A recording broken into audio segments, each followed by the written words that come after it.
Bonjour et bienvenue à ce moment de communion matinale. Alors, ce matin, je voudrais qu'on regarde un passage particulier dans le livre de Jean chapitre 3. On va lire à partir du verset 1.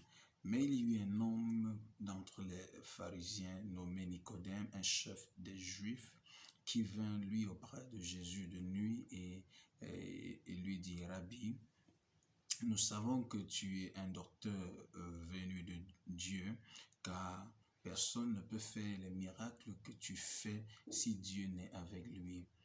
Jésus lui répondit, en vérité, si un homme ne naît de nouveau, il ne peut voir le royaume de Dieu. Nicodème lui dit, comment un homme peut-il naître lorsqu'il est vieux? Peut-il rentrer dans le sein de sa mère et naître? Jésus répondit, en vérité, je te le dis, si un homme ne naît d'eau et d'esprit, il ne peut entrer dans le royaume de Dieu. Ce qui est né de la chair est chair, et ce qui est né de l'esprit est esprit. Ne t'étonne pas que je t'ai dit, il faut que vous naissiez de nouveau. Le vent souffle où il veut et tu en entends le bruit, mais tu ne sais d'où il vient ni où il va. Il en est ainsi de tout homme qui est né de l'esprit. Nicodème lui dit, comment cela peut-il se faire? Jésus lui répondit, tu es docteur d'Israël et tu ne sais pas ces choses? En vérité, je te le dis, nous disons ce que nous savons et nous rendons témoignage de ce que nous avons vu. Et vous ne recevez point notre témoignage. Alors ce matin, je veux parler brièvement sur ce que j'ai intitulé l'effet du vent. L'effet du vent. L'effet du vent. Alors la Bible nous dit ici, la Bible fait part de l'entretien de Jésus avec un homme, avec un chef religieux, avec un chef juif qui s'appelait Nicodème. Et dans cette discussion, Jésus-Christ a utilisé un terme un peu banal lorsqu'il lui a parlé. Il lui a parlé de nouvelle naissance, ce qui lui semblait être très banal et qu'il ne comprenait pas comment est-ce que la nouvelle naissance se fait, qu'il ne comprenait pas ce que ça veut dire en fait, être né de nouveau. Il ne savait pas du tout. Et Jésus-Christ est allé plus loin au verset 8 pour lui dire que le vent souffle là où il veut, tu en entends le bruit, tu ne sais ni d'où il vient, ni où il va. Il dit, ainsi en est-il de tous ceux qui sont nés de l'Esprit de Dieu. Alors, lorsque je parle de l'effet du vent, je voudrais parler de l'esprit, de l'esprit qui te conduit, l'esprit qui te conduit. Quand je parle de l'effet du vent, je parle de l'esprit qui te conduit. Quel est l'esprit qui te conduit? Quelle est la force derrière tes mouvements?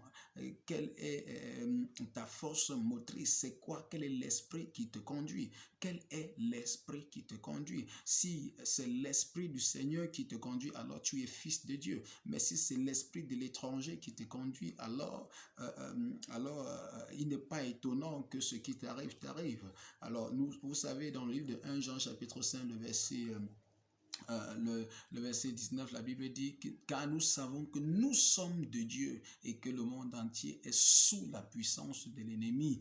Alors, je veux que tu saches que lorsqu'on parle des fils je veux dire, lorsque je parle de l'effet du vent, je parle de l'esprit, la force motrice derrière ta vie. Je parle de l'esprit qui te conduit. Quel est l'esprit qui te conduit? Jésus-Christ a dit que ceux qui sont nés de l'esprit sont comme le vent. Si tu es né de l'esprit, ça veut dire que tu es comme le vent. Être né de l'esprit, c'est avoir accepté le Seigneur Jésus et se soumettre la direction de son esprit. C'est pourquoi Romains chapitre 8, le verset 7 va nous dire que ceux qui marchent par la chair, ceux qui marchent par l'esprit, je veux dire, sont fils de Dieu. Ceux qui marchent par l'esprit sont fils de Dieu. Ça voudrait dire que lorsque tu es conduit par l'esprit du Seigneur, alors le Seigneur te reconnaît comme son fils, il te reconnaît comme sa fille, il te reconnaît comme son enfant.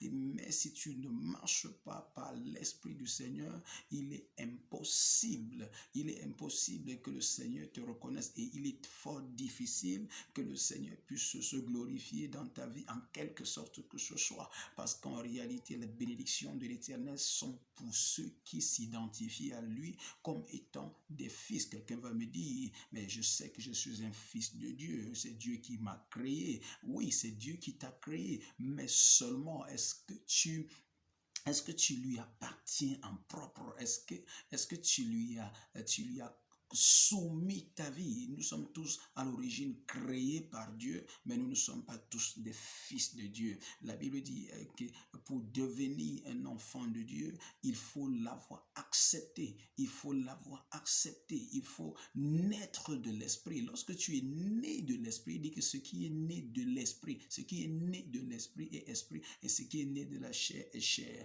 Alors lorsque tu es né de l'esprit, automatiquement tu es conduit par son esprit. Et lorsque tu es conduit par ton esprit, bien-aimé, écoute-moi très bien, lorsque tu es conduit par l'esprit du Seigneur, il y a peu d'erreurs que tu vas commettre parce que tu marches dans la volonté parfaite du Seigneur. Et quiconque marche dans la volonté parfaite du Seigneur va connaître le bonheur que le Seigneur a réservé pour lui. Alors ce matin, je suis en train de parler de l'effet du vent. Je parle de l'effet du vent. Quel est l'esprit qui te conduit? Quel est l'esprit qui te conduit? Est-ce que c'est l'esprit de Christ, ou alors est-ce que c'est l'esprit de maman, ou est-ce que c'est l'esprit du monde? Quel est l'esprit qui te conduit? Alors ce matin, je veux que tu médites sur la question: quel est l'esprit qui te conduit? Si c'est l'esprit de Christ, alors sache que tu lui appartiens. Mais si c'est un autre esprit, alors je t'appelle ce matin à entrer dans une communion avec l'esprit du Seigneur. Je t'appelle ce matin à naître de l'esprit. Oui, je t'appelle ce matin à naître de l'esprit. Je voudrais prier pour quelqu'un qui m'écoute ce matin. Je voudrais prier pour quelqu'un qui m'écoute ce matin et qui désire marcher par l'esprit du Seigneur. Parce que lorsque tu marches par l'esprit du Seigneur, j'ai bien dit que tes résultats seront certains. Tu marches par l'esprit du Seigneur. Laisse-toi conduire par l'esprit du Seigneur. Si tu te soumets à l'esprit du Seigneur, alors la Bible dit tu lui appartiens, tu lui appartiens. Je vais prier pour quelqu'un ce matin. Je vais prier pour quelqu'un ce matin. Seigneur, au nom puissant de Jésus, je prie pour tes enfants. Je prie pour quiconque m'écoute maintenant et qui est désireux de se laisser guider par ton esprit. Je déclare que ta main puissante localise cette personne, Éternel notre Dieu, qui prend la décision ce matin de se soumettre à toi, de te suivre, qui prend la décision ce matin de naître de l'esprit. Seigneur notre Père et notre Dieu, je déclare et je décrète que la puissance de ton Esprit Saint dès maintenant, Éternel notre Dieu, conduit une telle personne dans toute la vérité. Éternel notre Dieu, que ton Esprit Saint conduise une telle personne dans toute la vérité. Éternel notre Père et notre Dieu, je prie pour quelqu'un, Éternel, qui te connaissait, qui était né de l'Esprit, mais qui n'avait pas encore la capacité de se laisser guider par ton Esprit. Et je décrète, Seigneur notre Dieu, notre Père, qu'à partir de ce matin, ton esprit conduit une personne, qu'une telle personne se soumette entièrement à la voix de ton esprit pour marcher selon tes voies, Éternel notre Dieu. Oui, Éternel notre Père et notre Seigneur, je prie maintenant pour quelqu'un, ah bien-aimé, le Seigneur vient de me faire voir quelqu'un qui a un problème gastrique. Je déclare que ce problème est résolu maintenant au nom puissant de Jésus. La main puissante du Seigneur te localise maintenant et ce problème gastrique est résolu maintenant. J'ai dit, tu es guéri du mal gastrique. J'ai dit, tu es guéri du mal gastrique. J'ai vu quelqu'un qui a un problème intestinal et je déclare, je décrète que ce mal disparaisse maintenant au nom de Jésus. J'ai dit, ça disparaît maintenant au nom de Jésus. Je prie maintenant pour quelqu'un, peu importe là où tu as mal, je déclare et je décrète que ce mal te libère, que ce mal te libère, que ce mal te libère, que ce mal te libère, que ce mal te libère, que ce mal te libère, par le feu et par le tonnerre. Sois libéré ce matin. Je dis, sois guéri ce matin, dans tes yeux, dans ta tête, dans tes oreilles, dans ton cou, dans tes dents, quelle que soit la partie de ton corps qui souffre ce matin. Si tu crois, je déclare la guérison. Je dis, je déclare la guérison maintenant au nom de Jésus. Je déclare la guérison maintenant. Je guéris le diabète maintenant au nom de Jésus. Je déclare que le diabète s'en aille maintenant au nom puissant de Jésus. Je déclare maintenant que la santé parfaite soit restaurée, qu'elle te soit restaurée par le feu et par la puissance, quel que soit l'organe de ton corps qui souffre, quel que soit l'organe de ton corps qui souffre, je parle à cet organe et je communique la vie de Dieu, je communique la vie de Dieu, je communique la vie de Dieu. J'ai dit, sois délivré, sois guéri maintenant. Peut-être que tu souffres dans tes entrailles. Je commande que les myomes, les fibromes soient ôtés au nom de Jésus-Christ de Nazareth. Je commande que cela soit ôté maintenant, que cela soit ôté maintenant au nom puissant de Jésus-Christ de Nazareth.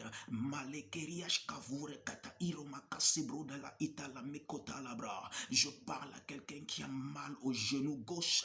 Je déclare et je décrète la guérison dans ce genou au nom puissant de Jésus-Christ de Nazareth. Nous avons prié. Amen. Sois béni au nom de Jésus.